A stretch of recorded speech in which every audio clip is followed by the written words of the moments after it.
place where fact is fiction and fiction is reality. Now, here's your host, Rob McConnell.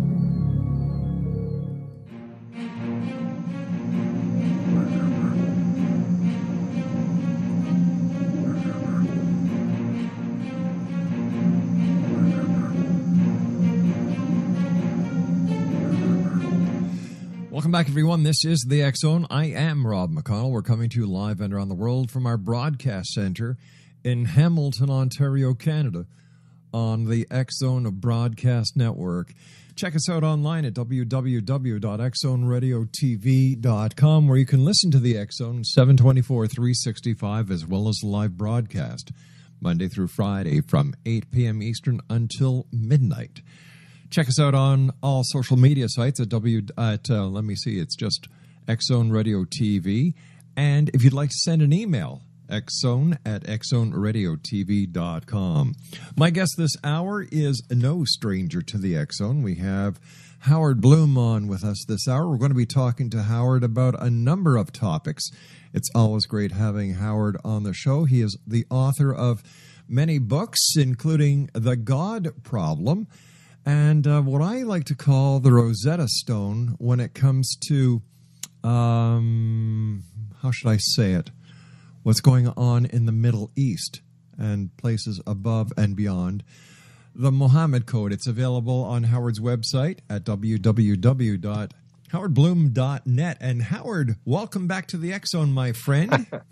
Thanks, Rob. It's a pleasure. It's been too long. It has. But you know what, Howard? Nothing has happened since you and I talked. Nothing has happened. Absolutely nothing has happened. I mean, the big news, you pointed me in this direction last week, but it was all over the place. Sure. Ellen Stofan is the chief scientist at NASA. So she's got to be a rock-hard conservative scientist. She's also the right-hand person, the scientific advisor to Charles Bolden, who is the head of NASA. She has a very important position. Ellen Stofan says we will discover indications of alien life in the next 10 years and that we will get a real handle on what that alien life is like in the next 30 years. So there are a couple of things that have happened this week. I mean, you know me. I'm a science thinker. You're the science guy. That means, So I'm very skeptical about alien life. I need to see it to believe it. But a couple of tiny little indications have come in this week. One is that we found a biochemical called isopropyl cyanide in Sagittarius B2, which is a star-making cluster near the center of the Milky Way. So this galaxy we live in is manufacturing admittedly tiny and primitive biochemicals, but the kinds of chemicals that lead to life. And then there's the WTF star. Yes. Now, you know what WTF usually means? Usually. Yes. Right. So astronomers have called it, where's the flux? Yeah, sure. That's what they meant. It's a star called KIC 8462-852. It's about 1,500 light years from Earth. It's also in our Milky Way. And there is a very peculiar dimming pattern to this star that hasn't appeared in any of the other 150,000 stars viewed by the Kepler Space Telescope. And the pattern of dimming is so irregular, so unpredictable, that Jason Wright at Penn State is saying we may have to account for this by imagining large energy-gathering structures like the ones that we will someday assemble circling this star. It's either that or it's a comet, a bunch of comets, or it's a planet that has broken up with the kind of impact that we had when a planet hit Earth once upon a time and walked out the moon. Nobody's quite sure. But because if it were a natural phenomena, the reasoning goes, then the same sort of thing would appear in some of those other 150,000 stars. But no, it's just in this one star. So there's a debate on about whether this is a sign of alien life. Now, you know me, Rod. I'm a scientific thinker and a skeptic. So I won't believe that this is a sign of life until I see it. I've got to ask you something, Howard. If this is a group of comets that are causing this flux, does that mean that group of comets are headed our way? No, because this star is so far away from us that, I mean, it's thousands of light years away from us. Mm-hmm. It's actually about 8,000 light years away from us. And these things, we're just a speck in the sky of that particular solar system. The odds are infinitesimal that those comets would ever head for us. But it's a good question. So that's where we stand with the aliens report. And of course, we do have aliens with us on the face of the earth in terms of people who think in radically different ways than we do. And that's what the Muhammad Code, which is subtitled How a Desert Prophet Brought You ISIS, Boko Haram, and Al-Qaeda, or How Muhammad Invented Jihad. It's the very strange thinking that is leading to all of these knife attacks in Israel right now. So that's another major subject that's been on my mind, aside from Joe Biden dropping out of the presidential campaign. I was surprised and a few to little hear that. details. I was surprised to hear Biden drop out because as of yesterday, it looked as if he was going to be jumping in, especially when he had the meeting with the head of the American Firefighters Association. It certainly looked that way, and there was something else. It was very indicative of the fact that he was seriously planning to enter this race. He was starting to talk during the about debates Hillary. last week. There was an ad that ran over and over and over again, and it was a Joe Biden campaign ad. It was all done in Joe Biden's voice, telling the story of his father and how he ended up in Delaware. It's the kind of ad that only a presidential candidate runs. So it was surprising. It's just that Hillary, there are a lot of people, even Democrats, who hate Hillary Clinton. Yep. But despite that, she turned in a very good performance in her debate last week. Now, admittedly, she only had one other debating partner, one other intelligent person to debate with. Two of the people there you wondered why they were even big time. Yeah. So they came across as dummies. Lincoln Chafee couldn't seem to keep his false teeth in place. I didn't know he had false teeth anymore. You slay me, Batman. Right. And the only thing that you noticed about Jim Webb was that the poor man is losing his neck, which is beginning to spill over to a second chin. These people had nothing to say.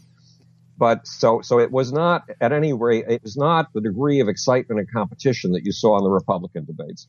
But Bernie Sanders is very much on his feet. He knows his stuff. He has digested things down to 2 or 3 very clear sentences. And he made a good debate opponent for Hillary, but Hillary dominated the debate. And the result, what did you think? Did you get to see any of it? Yeah, I watched it. I recorded it and I watched it after the show. And I have to tell you something, Bernie Sanders is very lucky because the CIA has an exact double for him with Larry David, who did a great job of Bernie Sanders on, on Saturday Night Live. But I found Hillary to be very smug. I just wanted to grab her by the throat and give her a slap across the side of the head and tell her to smarten up. Yeah, well, that's her big problem, is she seems very smug, and her other big problem is, whereas Bernie Sanders can put a complex policy suggestion in 2 sentences, Hillary can't. And as a consequence, she tells you, look up my policy papers. We don't have time to look up her policy papers. Tell me what your policy is. Exactly. And so when Anderson Cooper asked her a question and he said, do you want to reply to that? She said no. And this morning I went into Manhattan to have breakfast with a person that we've known each other for 40 years. We used to be competitors in the PR industry, in the entertainment business. And he, like me, is very politically involved. And we'll see if this happens. But he said, look, I want to fly you at my expense down to Washington. There's a bunch of people that I want you to meet. Now, I met with a Clinton operative a couple of months ago, saying, look, the Republicans have all the best lines. They have all the best attack lines. We on the Democratic side don't have any decent attack lines, and I'll write them for you if you want me to. Well, nobody picked up on that suggestion because there are little details that people don't know about Republican Party policies. They're not job-creating policies. They're usually job-destroying policies. Republican policies have been the very same policy since 1872. Roughly 140 years ago, the very same policies. And every time the Republicans have managed to get into office and implement those policies are take all of the regulation away from industry and stop taxing the super rich or reduce dramatically the taxes on the super rich. Every time those two policies have been implemented, we've ended up in a huge, huge depression. The Great Depression of the 1870s, the Great Depression of 1929 to 1939, and the Bush Depression of 2007. So people need to know that. What's the, like when you were talking about the Republicans versus the Democrats, and, I don't know what Jeb Bush is still doing in the race. Like, he sucks. Jeb Bush is like the golem. Remember the giant robot made of clay, and you put a little piece of parchment in his forehead, and he stumbled forward. Yes, Jeb Bush, but okay, I got to tell you a story. Okay. Once upon a time, the Office of the Secretary of Defense threw a form based on one of my books, Global Brain, my second book. And they brought in people from the State Department, the Energy Department, DARPA, IBM, and MIT. And they had a man in the room who barely introduced himself. He was, and he glowed at everything that I said. It was an all-day session, and this man just glowed over and over again. Mm-hmm. And he happened to live in New York. So I suggested that we get together for dinner. And he said, yes, but on my one condition, you have to meet me at my club, which means you have to wear a jacket and a tie. Well, Rob, I don't wear jackets and ties. Yeah. But he prevailed on me for a month to do it, and I finally did it. And when I found his club, which was extremely difficult to find, it had no identification on it. It didn't even have an address. But when I finally found the building, I walked into this totally empty $14 million brownstone on roughly 53rd Street in Manhattan, East 53rd Street. It was empty, but there were two guys inside, and I was hoping that if I asked them where the club was, they'd be able to tell me. No, turned out one of them was the maitre d', the other one was the coat check person. So I walk into this empty brownstone, this incredible brownstone. I hand my knapsack and my vest to the coat check guy. Mm-hmm. I say, I'm looking for John O'Connor. They say, well, he's waiting for you on the second floor. I go up to the second floor. There's a great big plaque on the wall, and to my right, there is a room with several couches. And John is the only person in the building aside from these two employees. And he's sitting there on the couch waiting for me, even though I'm 25 minutes late because I couldn't find the building. Right. Then he takes me out to the hall and points me at this huge plaque that I've just passed. And he said, you know what that is? Well, I have no idea of what that is. And he says, it's the signatures of the founders of the club. Take a close look. And I see the signatures of Thomas Jefferson, James Adams, Hamilton, the founding fathers. This is the first social club founded in New York City. And it was founded by the founding fathers. Then he takes me across the hallway from the room with the couches, and there's a dining room. Now, if you go to the Club or the Friars Club or any of the clubs in Manhattan, the Harvard Club, the Princeton Club, there are people thronging the hallways. There are people going up and down the stairs. The dining room is full and noisy. In this case, the dining room was absolutely silent. Why? Because there wasn't a soul there. And there was one table set for two people. We sat down at this table, and a maitre d', a separate one from the guy hosting us downstairs, walked in and started to recite the specials. Now, here's where the story is relevant. It turns out that John O'Connor is able to gain access to this club partly because when the World Trade Center went down, 9/11, and all the trading facilities, the computers that were vital to international trades went with it, John O'Connor was the guy who came in and worked out an alternative trading software, alternative trading hardware, got a whole bunch of computers picking up the slack so that the markets never suffered from the loss of the World Trade Center. John O'Connor's a banker, and John comes from a family, his mother's family has been in the United States for 450 years. They were French, and they were among the original inhabitants of a place called New Orleans. His father, poor baby, are immigrants, was from a family of immigrants. They didn't migrate to the United States from Ireland until 1842. Recent immigrants, right? Yeah, recent. And in John's family, John explained it goes like this. You have kids, you look over your kids, you separate the smart ones from the dumb ones, you send the smart ones into banking, and guess where you send the dumb ones? Washington. Yes, to the Senate. So now does that explain anything to you? Yeah, I was putting it to interfamily breeding, but your way of thinking makes a lot more sense. Well, how does this relate to, look, we've got another case of nepotism here.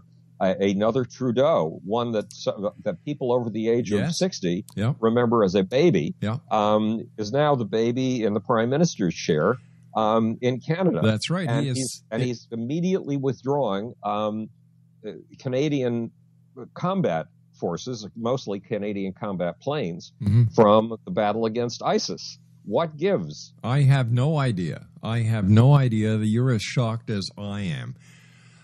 His dad did so much for Canada. Like Pierre Elliott Trudeau was the prime minister when Quebec went through its hissy fit of the FLQ, the Front Libération du Québec, where the French separatists wanted Quebec to separate from Canada. And it was Pierre Elliott Trudeau, who was a Montrealer, and, he was a French-Canadian prime minister, who kept Canada together during those very hard times. I remember going downtown, and there was the military on the corner of the streets because he enacted the War Measures Act, which gave the police and military sweeping powers. God. Yeah, there was no such thing as reasonable and probable doubt. If you wanted to arrest somebody, bring them into custody, you didn't have to have a reason. You just did it. But he also cut quite a figure. Most of the time, at least outside of France, when a president or head of state, a prime minister, is a womanizer, that's considered a scandal. Yeah. In his case, who was he hanging out with? Bianca Jagger or something like that. Well, Nick Jagger was hanging out with his wife, with Margaret Trudeau. Oh my God! And Margaret Trudeau, shortly after Pierre divorced Margaret because she was a real wingnut, she went on the Mike Douglas show talking about how long ago this was, and Mike Douglas asked her if she was high because she was just right off the walls, and yet 3 weeks ago, Margaret Trudeau was here in Hamilton signing her new book. Amazing. Yeah, it is. That's the new prime minister's mom, isn't it? It certainly is. Amazing. So it's the Trudeau family name. And there was an essay, it was probably written around 1930 by a famous essayist named Santayana. And it was on the human desire for aristocrats, the human desire for super famous figures who somehow are way above our heads, who will make everything right in the world and who we could gossip about endlessly. Santayana thought that was a basic human need. And he may be right. So what we have as a result of this is that names generate name value. And sometimes we trust a name that we've known for a long time. Lincoln Chafee was asked a question during the Democratic debates, and he said, he was asked why he had signed a certain bill. And he said, you have to understand, my dad had just died. I'd just been made governor, and I didn't have a chance to read the bills that day. I was in mourning.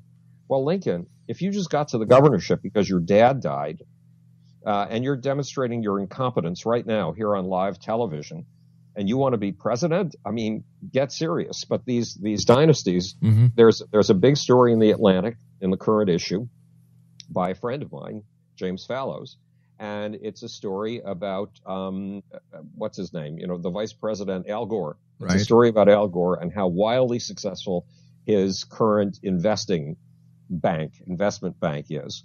But he comes from a family that's been in politics for generation after generation after generation.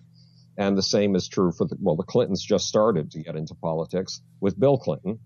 But they're establishing themselves as a dynasty. If you watch C-SPAN Book TV, you would have seen Chelsea Clinton on TV promoting her new book within the last few weeks. Dynasties in a country like America that prides itself on social mobility, the name value of a dynasty still has the power to overawe us.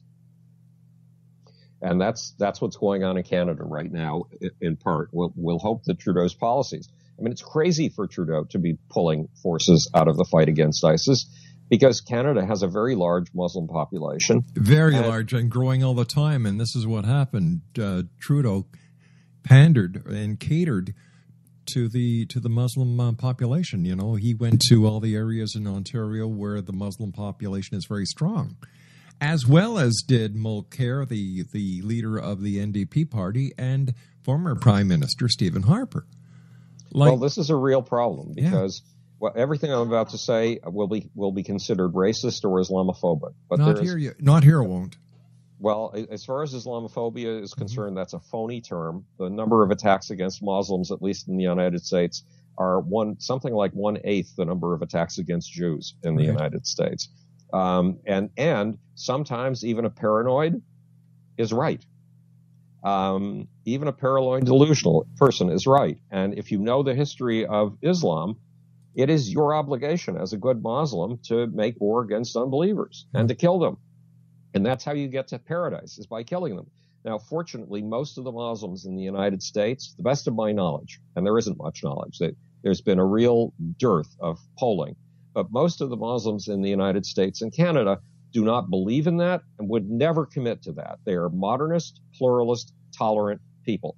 But look at the difficulties that Canada had roughly 10 months ago with somebody slashing soldiers and attacking people because they were influenced by the very high ideals of all people, the Islamic State, and the Islamic State's magazine, Dabiq, which has in one of its issues a cover story saying, of course, enslaving girls as sex slaves is a part of Islam. It's been a part of Islam for a long time, and we're proud of it.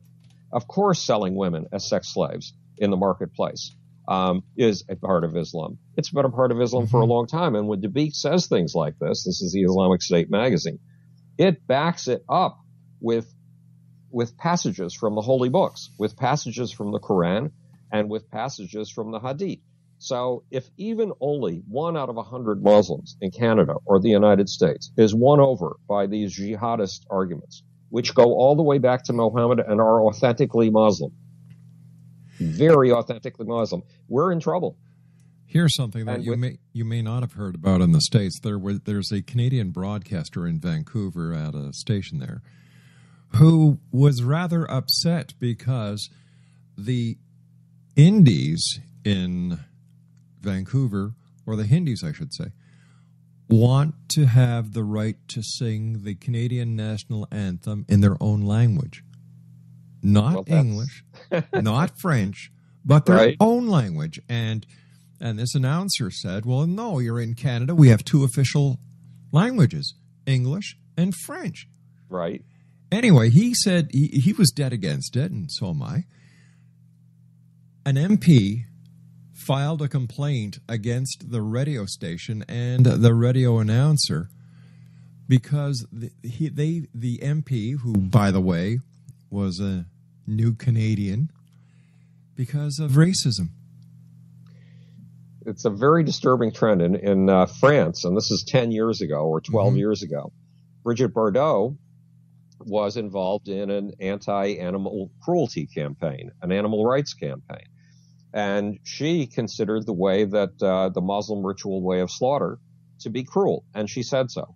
And the Muslim community took her to court and tied her up in court for year after year after year. Now, if you've ever been tied up in court, you know that you don't have to be pronounced guilty at the end of the process. Nope. You've already been condemned because every year you've been spending $25,000, $35,000, or $45,000 on your attorneys if you get an inexpensive one. Otherwise, you're spending $100,000 on attorneys. And the freedom of speech, what happened to freedom of speech here? So there's a serious problem because we reached the 500,000 mark with the number of Syrian refugees and other refugees coming into Europe only 3 or 4 days ago. That's 500,000 people. And what is Europe going to do with 500,000 people who have, many of whom have a system of belief that justifies wiping away the state as we know it, wiping away modern Western civilization with all of its benefits, like freedom of speech, women's rights. This is going to be a huge problem because kids, it's been demonstrated by what's been happening with ISIS getting foreign recruits, that a small percentage of kids will go back to their roots. And what do they find as the roots of Islam? Some are kind enough to only look at the first 8 pages of the Quran and conclude that Islam absolutely insists that you accept everybody. Well, that's the tolerant pluralist interpretation. That's great.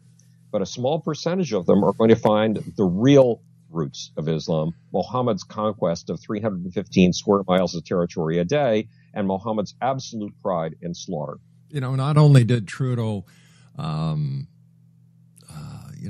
pull the country, Canada, out of combat missions against ISIS, he's also welcoming an additional 25,000 Syrian refugees into Canada. Wow. Difficulty with this, look, I come from a family of immigrants. Yes. Yesterday on CNN, there were all kinds of stories about how kids are in that Syrian refugee wave. Kids whose parents have just said, go to Europe. And they're too young to be traveling on their own, and yet they are. Well, my grandfather and his brother, they were something like 11 and 14 years old when they came alone without parents to the United States. So I'm in favor of immigration in general. I'm in favor of immigrants. In Silicon Valley, more than 50% of the startup companies in Silicon Valley have been started by immigrants. The guy who is saving America's soul right now by getting us into space in a way that will work, Elon Musk, the next great American hero, is not American. He's an immigrant. Right. He comes from South Africa. So immigrants are extremely important. But when you get a huge ethnic minority like this that doesn't really want to entirely become Canadian or doesn't really want to entirely become American, and that has a philosophy that involves overturning Western civilization, a small number have that, then you're in trouble. One of the Republican candidates, a real right-wing crazy, said something that made sense. And he said that immigration without assimilation is invasion. And yes, there's a truth to that. So we're up against a problem of one of the greatest migrations, since the migrations of refugees after World War II. Leading to possibly undermining the very things that they're coming to enjoy. That's right. The Western system. But I've got a great idea. Yeah. I have the answer to this immigration problem. I really have it, and I think I should win a Nobel Peace Prize for what I'm going to say on the air. That sounds like a good idea, Rob. Okay, here we go. Since President Putin likes Syria so much, and since the president of Syria went to the Kremlin today and met with President Putin to thank him personally for his help, why doesn't President Putin invite all the Syrian refugees and make it possible for them to relocate in Russia? Well, I have a better idea. The Arab nations, not all of the world of Islam, just the Arab nations alone, have roughly 2.5 times the territory of the United States. An awful lot of that territory is empty. It's wasteland. It's desert. When the Jews started going to Israel, immigrating to Israel in the 1900s, they learned how to take deserts and turn them into gardens. They learned how to take malarial swamps and turn them into farmlands. And they've always been willing to impart that knowledge, especially to Arabs. So take a chunk of empty territory as big as you want, because you can get really big chunks in the Arab world, give it to the Palestinians and the Syrian refugees, teach them how to turn this into gardenable territory, into farmland, and let them prosper. That's not going to work. Do you know why? Yeah. Because if they go to Europe or any other country, they're going to be given everything they need. They won't have to work for it. They come to Canada, they get off the plane at either Trudeau International Airport or here in Toronto at Lester B. Pearson Airport. They get the OHIP card, they get housing, they get money, they get food. Like the land of milk and honey, and yet we still have Canadians who are sleeping on the streets who can't get help. And yet if you're an immigrant, without any means, without any concept of what the hell you're going to do over here. You can't speak English. You can't write English. It makes no sense to me that the new immigrants that are coming over have more rights than the established Canadians. Well, a lot of these people actually can speak English. You'll see interviews every day, and this has been going on ever since the refugee crisis began on Al Jazeera with English-speaking Syrians, and you'll be very impressed by their credentials. These people are professionals. They're computer programmers and all kinds of sophisticated stuff. And it's not that easy being an immigrant, even if your basic welfare is guaranteed. But there is a city in Saudi Arabia alone has huge empty territories. Yeah. And it has a little city of 60,000 in those territories on the Persian Gulf, I think it is. It's on a body of water. And it wants to build that to a major city.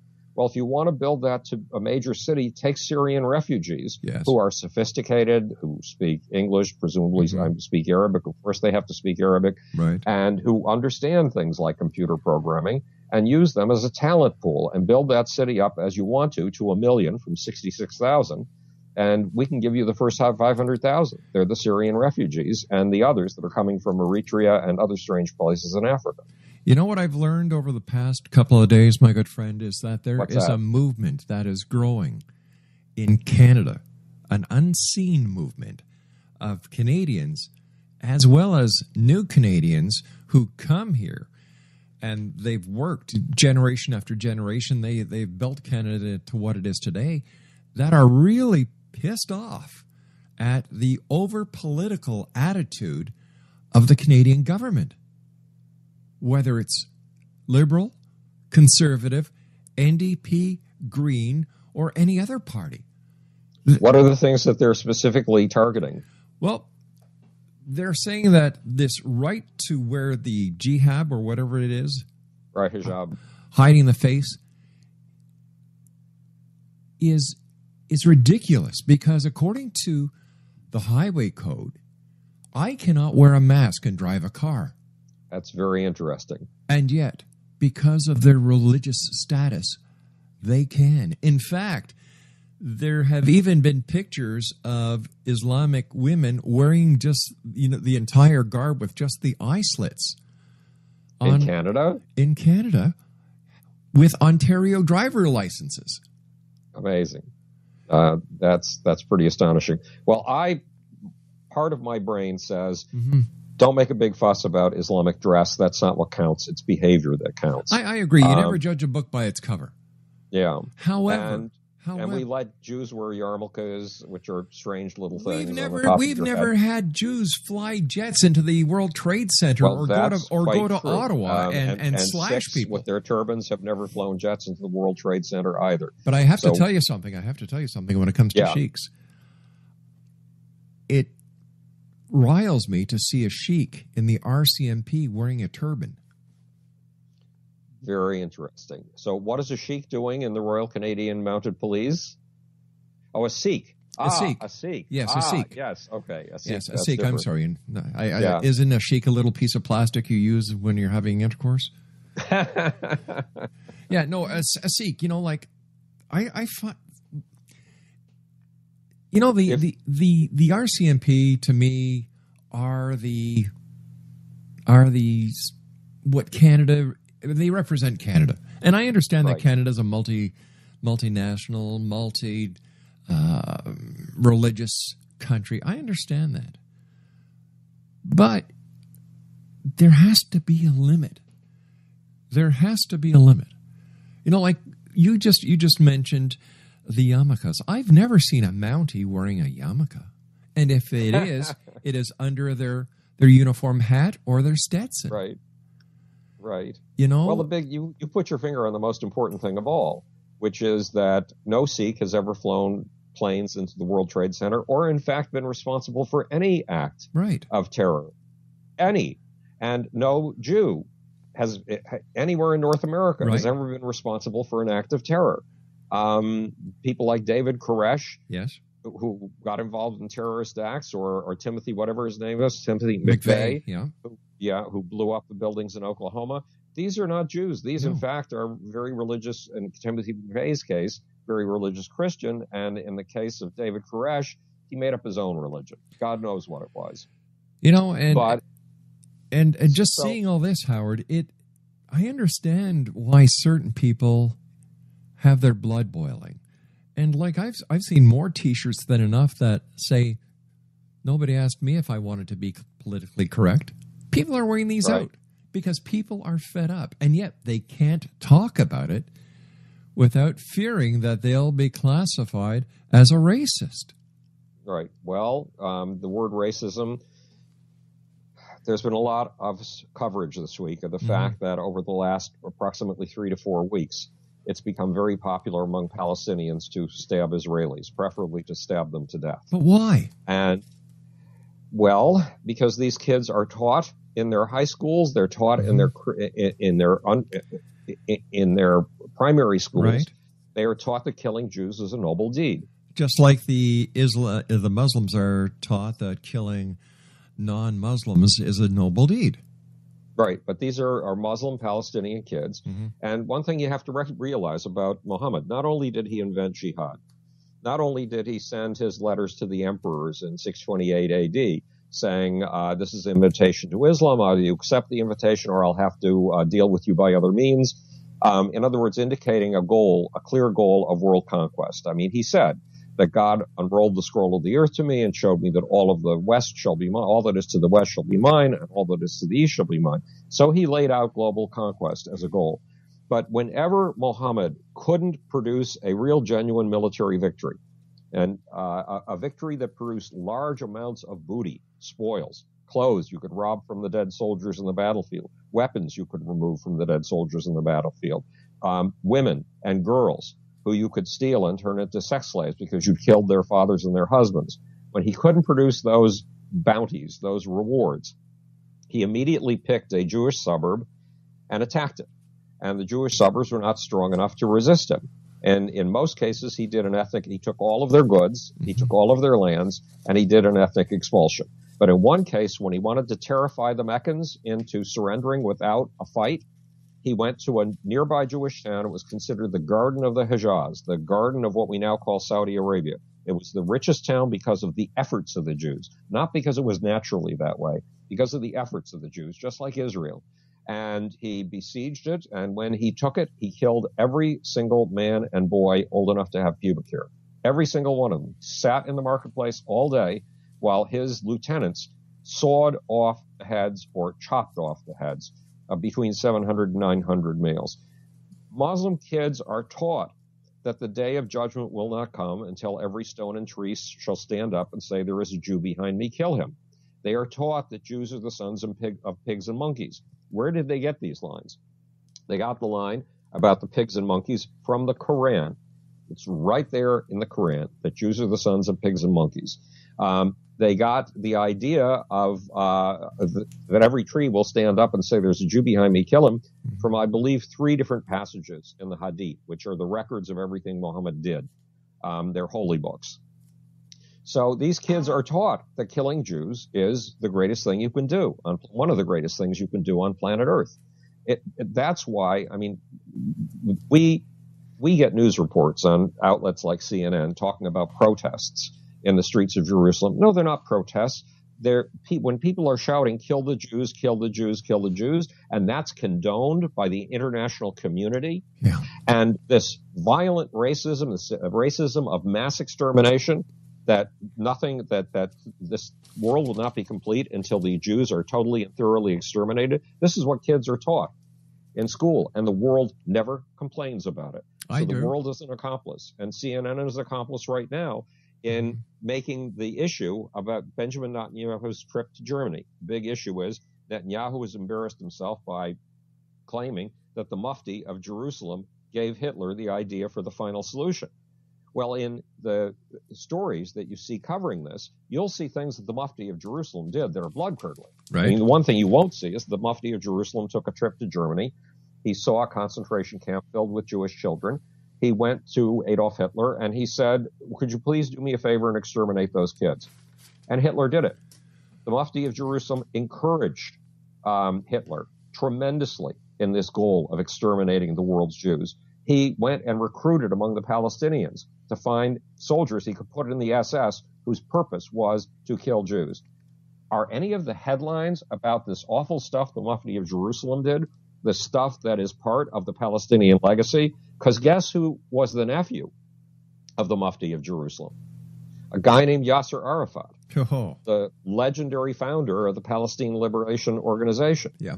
So we have a whole new ethnic group, the Palestinians, that never existed before, frankly, before they were created from whole cloth in 1964. Yes, the people existed, but they had no sense of a Palestinian identity. And their identity has been formed in schools that are supported by the United Nations, by UNRWA, the United Nations Relief Works Organization, in which racism is taught every day of the week, and no one complains. So I did a video, I have a video series, a YouTube series called Want to Know Why? Ask How. Howard, the Humongous. I love it. And one of the episodes accuses Barack Obama and all the rest of the world's leaders of being accomplices in mass murder. Why? Because every single one of them is turning their backs on these horrible things that are being taught to Palestinian kids and, in fact, to kids all over the Islamic world. And when they turn their backs, one of the things that I learned when I was a kid is if you see an awful act occurring and you don't step up to stop it, you're an accomplice to the crime. Well, that makes Barack Obama and David Cameron and what's her name in Germany, that makes them all accomplices because they all allow the Palestinians and the Muslims to get away with this idea that the world will not be complete until we exterminate the Jews. But let me put it another way. They're letting them get away with murder. Yes, they're letting them get away with murder, and that makes them accomplices in murder. Right. And I find that morally unacceptable. By the way, my producer just sent me a note. This was in, Craig, where was this? It was in the Globe and Mail 2 hours ago. Canada's Kurdish allies in Iraq are calling Liberal Prime Minister designate Justin Trudeau's plan to withdraw from a combat role against the Islamic State bad news. Yeah, it is bad news. And we in the United States also abandoned the Kurds. We're going back to them. We're once again allying with them. Mm-hmm. But we made a deal with Tayyip Recep Erdogan, the president of Turkey. And it was a deal in which we said we will both cooperate to attack the terrorists. And in exchange for this deal, Erdogan opened 2 of his airports to American planes. Well, who do you think he regards as terrorists? Not ISIS. They're his allies. Every time you read about somebody, a foreign fighter going to Syria to fight with ISIS, where do they go through without any difficulty whatsoever? Turkey.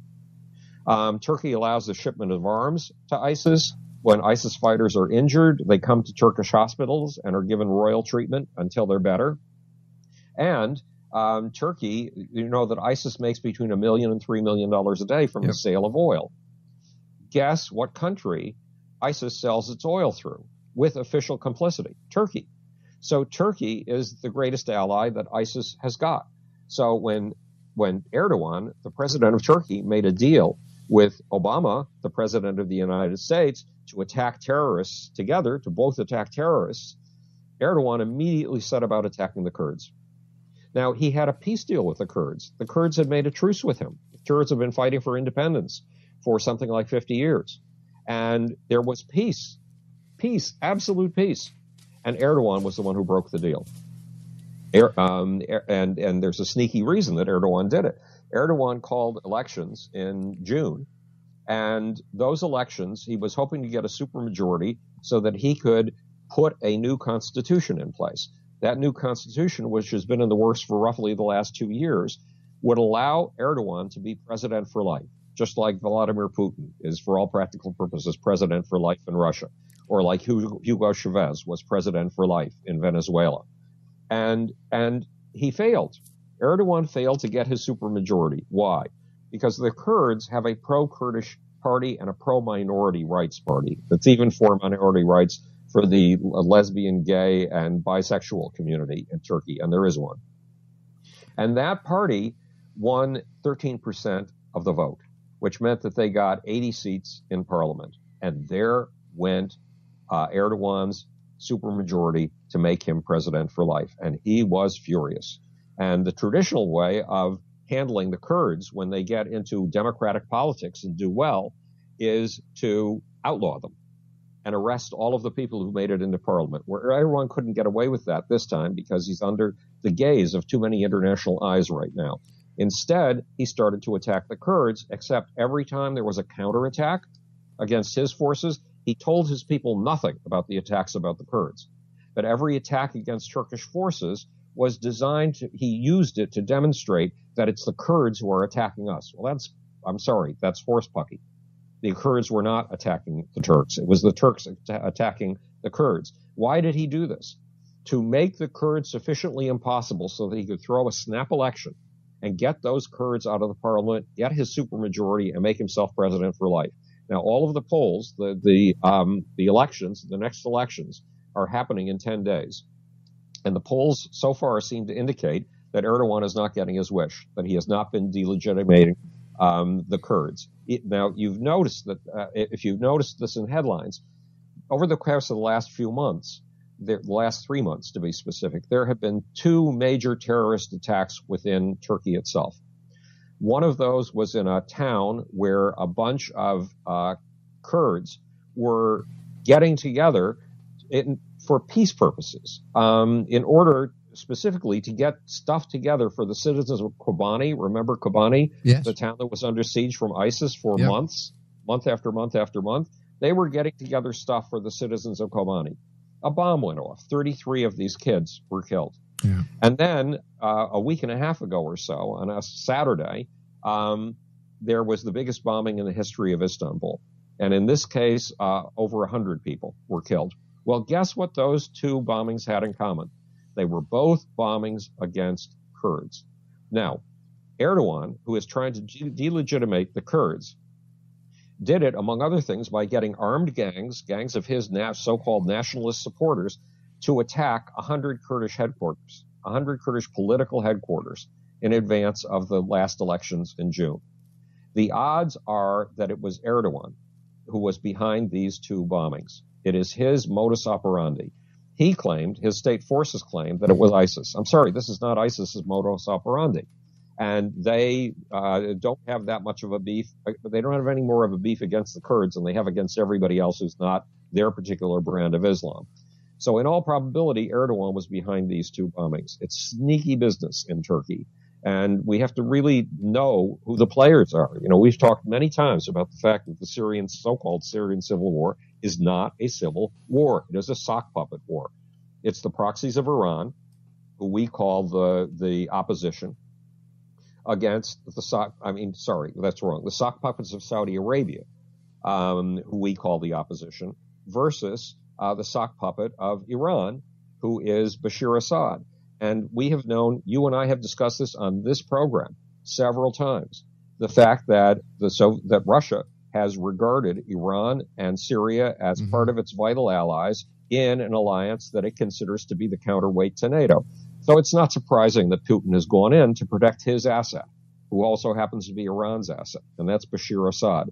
And we're playing the wrong hand on the wrong side. We're against Bashar Assad. We should be for Bashar Assad. Not that he's a good guy. He's not a good guy. But we should have learned our lesson from knocking over Saddam Hussein. When we knocked over Saddam Hussein, we created a chaos into which ISIS stepped. When we knocked over Libya's Muammar Gaddafi, we created a chaos into which ISIS is now trying to step.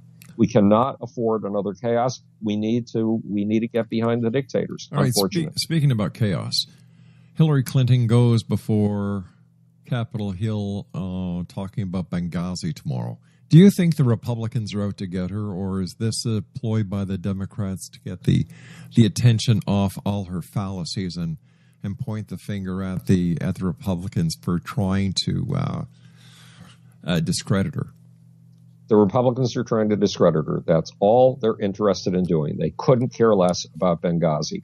They're ignoring the fact that one of the reasons that we had the Benghazi attacks and they were successful against us and several of our people were killed was they, in their incredible obsession with budget cutting, cut the budget for security for the State Department.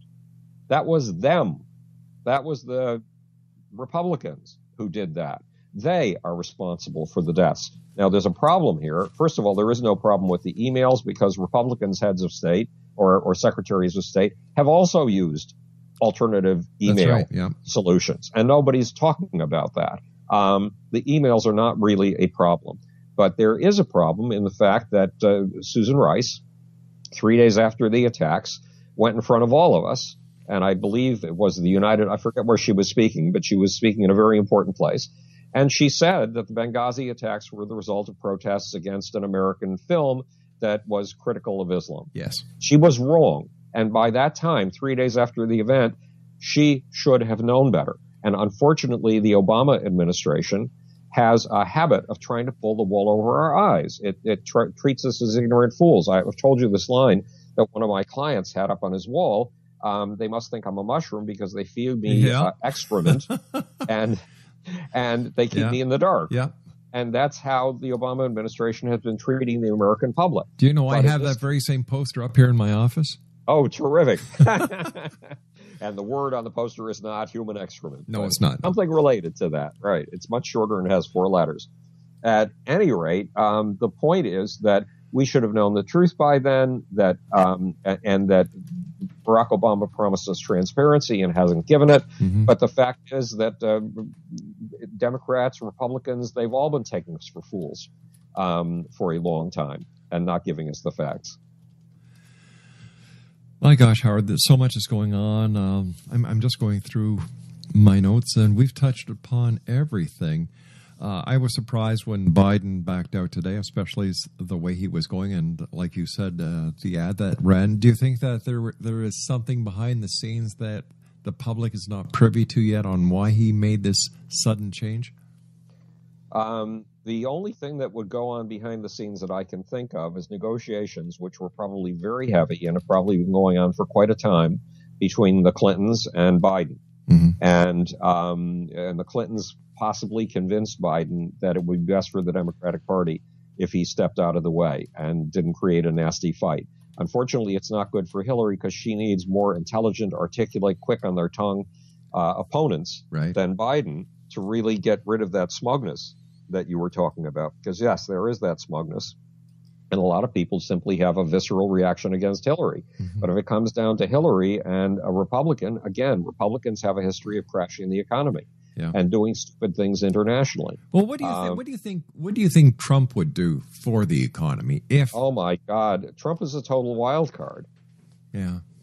And if he followed up on any of his plans, first of all, it is said, and I have not checked on this, but it is said that his plan to deport aliens would cost $112 billion. Yeah. Well, I'm sorry, that's real money. We don't have that kind of money to waste on this kind of thing. And I know when I see the immigrants in my neighborhood, they're Chinese and they're Mexican, and they're going down the street at 1 o'clock or 2 o'clock in the morning, going through everybody's trash, looking for bottles and other things that they can somehow redeem. And then they leave it as so neat that when you wake up in the morning and go downstairs and look at the front of your house, you have no clue they've ever been there. These are people who work very hard, and this is the kind of work that leads to climbing the social ladder, to climbing the economic ladder. So just getting out our jollies, I've told you, getting out our jollies by hating aliens, I'm sorry, that doesn't cut it. And Donald Trump, if he makes it to the Republican nomination, is going to be scary. Because he's like a bottle of nitroglycerin. Then why are so many people keeping him so high in the ratings? Because they're absolutely sick and tired of having phony candidates, decade after decade after decade. Candidates who do not speak from the heart, candidates who speak from the latest polls, candidates who have no center of gravity, candidates who have no central belief system, candidates who don't present us with something larger than ourselves that we can believe in and dedicate ourselves to. And unfortunately, Hillary does not fall into the authenticity category. Bernie does, but Bernie wants what he calls a revolution. And when a socialist says a revolution, that's scary. Sure is. As always, Howard, my good friend, time goes by so fast when you're with us. And we made the decision not to run the commercials during this hour, Howard, because we had so much to talk about. I want to thank you so much, Howard, for joining us. It's always great having you on the show. Thanks, Rob. You know you're one of the great pleasures of my life. You're a good man, Howard, and over the years, you and I have talked about so many different topics. But you know what I love about you, my friend? You tell it as you see it. Well, that's the job in life. The truth at any price, including the price of your life. So I will see you again soon. You bet. Let our listeners know how they can get a copy of your book, The Muhammad Code, as well as your other books and your website. Well, all of my books are on Amazon.com, so just look up Howard Bloom on Amazon.com and you'll see all the books and take your pick. And I hope you have a wonderful time, and email me if you get to read them and let me know what you think. Howard, take care of yourself, my good friend. As always, great talking to you. Peace be with you, brother. Have a good night, Rob. You too, pal. Exonation, that was Howard Bloom, www.howardbloom.net. Howard is a very good personal friend of Billy Joel. He worked with some of the greats in the music industry, including Michael Jackson. I used to know them all his groups off by heart. But he knows what he's talking about. He's a welcomed guest here anytime, and I truly look forward to the next time that I have the pleasure of talking to Howard. Honesty, that's what he's all about. Visit him on, he's got a YouTube channel. Once again, just Google Howard Bloom on YouTube, and all his videos are there. They're great, they're honest, and at times, they're shocking. But with Howard, it's always the truth. I'll be back on the other side of this commercial break with the news as we continue here in the X Zone from our broadcast center in Hamilton, Ontario, Canada. My name is Rob McConnell. More of the X Zone to come. Don't go away.